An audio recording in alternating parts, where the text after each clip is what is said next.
Gate computer science engineering exam में मैंने all India rank 96 कैसे अचीव की, इसकी पूरी डिटेल स्ट्रैटेजी और प्लान जो मैंने फॉलो किया था वो मैं बताने जा रहा हूँ। काफ़ी स्टूडेंट्स ने मेरे से बोला था शेयर करने के लिए।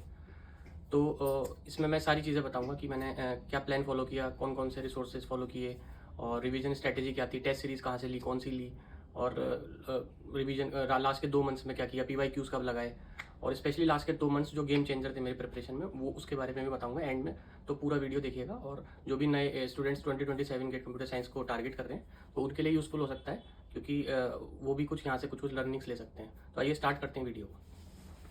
तो जब मैं कॉलेज के 3rd ईयर में था, तो बेसिकली फिफ्थ और 6th सेमेस्टर में, तब मैंने गेट के बारे में सुना। उससे पहले कोई आइडिया नहीं था। तो सडन जस्ट सुनने के बाद ही मेरे अंदर क्यूरियोसिटी आई, क्योंकि IITs में एडमिशन मिल सकता था उसके थ्रू, जो कि मैं मिस कर चुका था पहले 12th क्लास के बाद। जेई क्लियर नहीं कर पाया था, तो इसलिए मैंने देखा कि मैंने क्वेश्चन पेपर डाउनलोड किया गेट कंप्यूटर साइंस का प्रीवियस ईयर का, और मैंने उसमें कुछ क्वेश्चन रैंडमली देखे। तो कुछ सब्जेक्ट्स कॉलेज में कंप्लीट हो चुके थे जो गेट के सिलेबस में भी थे, तो उन सब्जेक्ट्स के मैंने क्वेश्चन रैंडमली ऐसे ही स्क्रॉल करके देखे और मैं जस्ट देख रहा था कि मैं उनको सॉल्व कर सकता हूँ। ऐसे इंट्यूशन लेने की कोशिश कर रहा था कि कितने डिफिकल्ट हैं, कितने ईजी हैं। तो क्वेश्चंस मतलब लग रहा था कि हाँ मैं सॉल्व कर सकता हूँ, मतलब पढ़ा हुआ था, रिलेटेबल था। ऑल्दो उस समय मैं सॉल्व नहीं कर पा रहा था, बट हाँ मैंने वो कंसेप्ट या टॉपिक सुने हुए थे। क्वेश्चन सब पढ़ करके मुझे लग रहा था कि हाँ रिलेट कर पा रहा हूँ मैं, और मैं अगर मैं अच्छे से मतलब प्रैक्टिस करूंगा तो शायद कर भी लूँगा। तो इसलिए मैंने सोचा ठीक है गेट की प्रिपरेशन करते हैं और IIT का जो डोर था जो बंद हो गया था पहले, उसको फिर से ओपन करने की कोशिश करते हैं। तो फिर तो मेरे पास 2 ऑप्शन थे उस समय मार्केट में, मतलब 2 ऑप्शन थे कि मैं सेल्फ स्टडी करूँ या फिर मैं किसी कोचिंग या ट्यूशन का असिस्टेंस लूँ। तो ऑब्वियसली सेल्फ स्टडी पे मेरे को खुद पे कॉन्फिडेंस नहीं था इतना, तो क्योंकि कॉलेज का फाइनल ईयर चल रहा था और डिसिप्लिन वाली जो प्रॉब्लम थी उस समय थी कॉलेज डेज में मेरे, तो इसलिए मैंने सोचा कि एक कोचिंग ज्वाइन करेंगे। तो उस समय मार्केट में ऑनलाइन कोचिंग्स बहुत ज़्यादा नहीं थी, सिर्फ एक रविंद्र बाबू रबुला सर थे, वो उनका ऑनलाइन होता था मोस्टली, जो पॉपुलर वंस थे उनकी बात कर रहा हूँ। और मेड इजी और एस अकेडमी, ये 3 मतलब जो थे प्लेटफॉर्म जो मेरे सामने ऑप्शंस थे। तो मैं मेड इजी के साथ गया। तो मेड इजी की मैंने क्योंकि कॉलेज के फाइनल ईयर चल रहा था तो वीकेंड बैच ज्वाइन किया था। अब वीकेंड बैच में क्या होता था, सैटरडे और संडे 2 दिन क्लासेस होती थी, ऑलमोस्ट 9.5 to 10 आवर्स की, 2 हफ्ते में 2 दिन क्लासेस होती थी। सो उसमें ही वो क्या करते थे कि उन वीकेंड क्लासेस में ही अगर मैं एवरेज आउट करूँ, 10 सब्जेक्ट फॉर एग्जाम्पल थे, तो एवरेज आउट करूँ तो 20-25 दिन में लगभग हर सब्जेक्ट को कवर कराते थे। एवरेज है, कोई सब्जेक्ट जल्दी हो जाता था, कोई थोड़ा टाइम लेता था।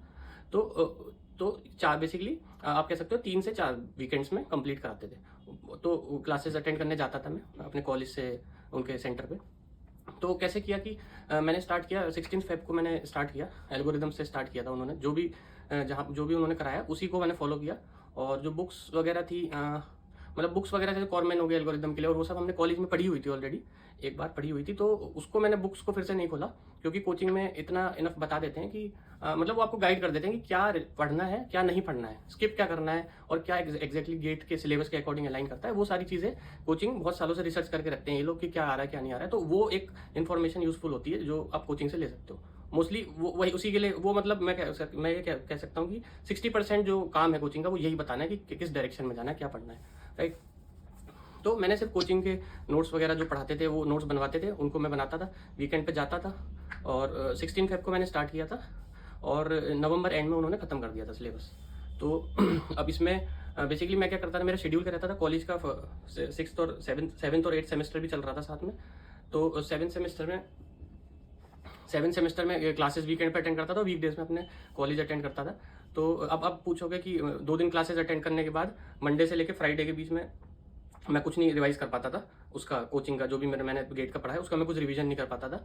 मैं रिवाइज कब करता था, जब नेक्स्ट क्लास होती थी मेरी, तो वीकेंड पे, तो पिछले वीकेंड जो पढ़ाया हुआ होता था मैं उसको मेट्रो में बैठ करके रिवाइज कर लेता था। तो ये मेरा रिवीजन, ये सिर्फ इतना ही करता था और ये मेरा पूरा चला है नवंबर तक। ठीक है, बीच में कोई क्लास में 6-7 टेस्ट हुए होंगे हर सब्जेक्ट के बाद, तो उस समय एक बार और रिवाइज कर लिया होता था, बस वो पोर्शन जो टेस्ट में आने वाला है वो पोर्शन रिवाइज कर लेता था।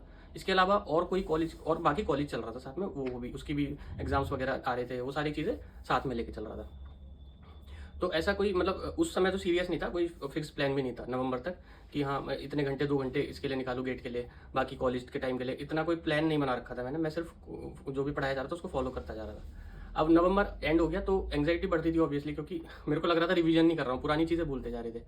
तो दिसंबर और जनवरी 2 महीने बचे थे और कॉलेज में हमारा नवंबर एंड में कॉलेज का सारा एग्जाम्स वगैरह सब सेमेस्टर एग्जाम खत्म हो गए थे 7th सेमेस्टर के। तो अब मेरे पास 2 महीने फुल थे और उसमें डेडिकेटेडली मतलब आप एवरेज निकालोगे तो मतलब मैं सिर्फ नंबर ऑफ आवर्स कितना पढ़ता था, एग्जैक्ट कैसे क्वांटिफाई करूँ इसको, ऐसे करता हूँ कि खाना और सोना और सिर्फ पढ़ना, ये चीज़ें करता था, 3 चीज़ें। तो आप मान लो कि 10-12 घंटे, 13 घंटे। अब इसमें बीच में ब्रेक्स भी हो सकते थे कुछ कुछ छोटे छोटे, तो इतना तो मतलब पढ़ते ही रहते थे, मतलब ऑलमोस्ट पूरे दिन गेट का। तो उसमें मैंने दिसंबर में रिवीजन स्टार्ट किया, फर्स्ट साइकिल रिवीजन की स्टार्ट की, करीम की मैंने कंप्लीट। तो 20-25 दिन, जितने भी दिन, लगभग 1 महीना लगभग लगा उसमें, तो वो कंप्लीट करके। और उस समय मैंने PYQs वगैरह भी कुछ नहीं दिए हैं, टेस्ट सीरीज वगैरह कुछ नहीं दिए, टेस्ट सीरीज ली हुई है बट कभी कुछ टेस्ट नहीं दिए हैं। उसके बाद दिसंबर जब कंप्लीट हो गया मेरा रिवीजन, फिर सेकंड रिवीजन मैंने स्टार्ट किया। और मैंने क्या किया, जो टेस्ट सीरीज होती है उसके मेड इजी की टेस्ट सीरीज ही थी, तो उसमें part test, topic wise test होते हैं हर सब्जेक्ट के। तो जैसे जैसे एक सब्जेक्ट को रिवाइज करता चला गया, जो जो टॉपिक्स मान लीजिए टॉपिक टेस्ट 1 में आने वाले थे, उसको मैं रिवाइज किया, उन टॉपिक्स को रिवाइज किया अपने नोट से, और फिर उस टेस्ट को देने बैठ गया इमीडिएटली, जिससे कि थोड़ा फ्रेशन अप मतलब रहेगा जो पढ़ा है मैंने, और थोड़ा मतलब उसी के बेसिस पे मैं टेस्ट देता था। ऐसे ही मैं पार्ट टेस्ट देता चला गया टॉपिक वाइज है। उस समय तो मार्क्स ऐसे ही आते थे 30%, 40%, शुरू में ऐसे ही आ रहे थे। तो ऐसे सेकंड रिवीजन साइकिल भी कंप्लीट की मैंने, जिसमें मैंने टॉपिक वाइज टेस्ट जनवरी के मिड तक सारे खत्म कर लिए थे बेसिकली, 20 जनवरी तक कह लो, 12 फरवरी को एग्जाम था। तो ये खत्म करने के बाद फिर आते हैं, अभी PYQs भी नहीं छुए थे मैंने, और फुल लेंथ टेस्ट भी नहीं लगाया था एक भी। तो मेड इजी का शायद ऑल इंडिया मॉक टेस्ट था, तो वो मैंने दिया था शायद 25 जनवरी के आसपास होगा। तो उससे पहले मैं कुछ मॉक्स घर पे दे दिया था मैंने, 2-3 मॉक्स दे दिए थे घर पे, तो फुल लेंथ मॉक्स।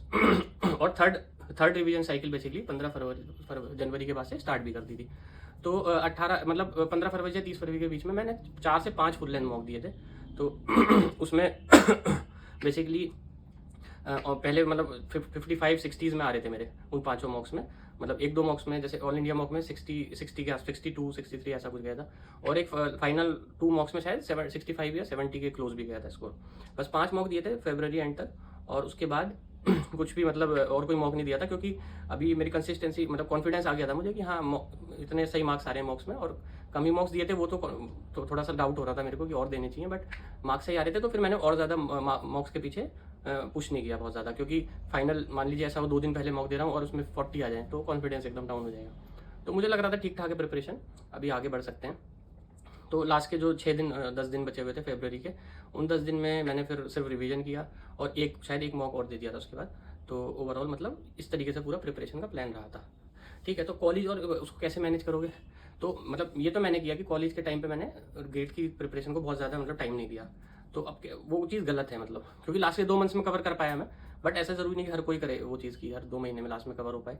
तो बेटर वही होगा कि आप कॉलेज के साथ साथ कर रहे हो तो 2-3 घंटे डेली मतलब रिवाइज ज़्यादा करो। मैंने जो शुरू के जो नवंबर तक का फेज था फेब से, उसमें रिवीजन नहीं किया था, तो आप 1 या 2 रिवीजन साइकिल कम से कम वहीं पे पूरी कर दो उसी पीरियड में। तो वो जो आगे के 2 महीने हैं वहाँ पे आपको इतना स्ट्रेस और इतना स्ट्रेन नहीं लेना पड़ेगा जितना मेरे को लेना पड़ता। तो ये कर सकते हो। और कोचिंग वगैरह को ज्वाइन करनी है या फिर सेल्फ स्टडी करनी है, तो वो डिसीजन आप खुद ले सकते हो। तो कोचिंग ज्वाइन करने का डिसीजन मैंने बताया कि क्यों लिया था मैंने। बाकी सेल्फ स्टडी भी कर सकते हैं, बहुत लोग करते भी हैं।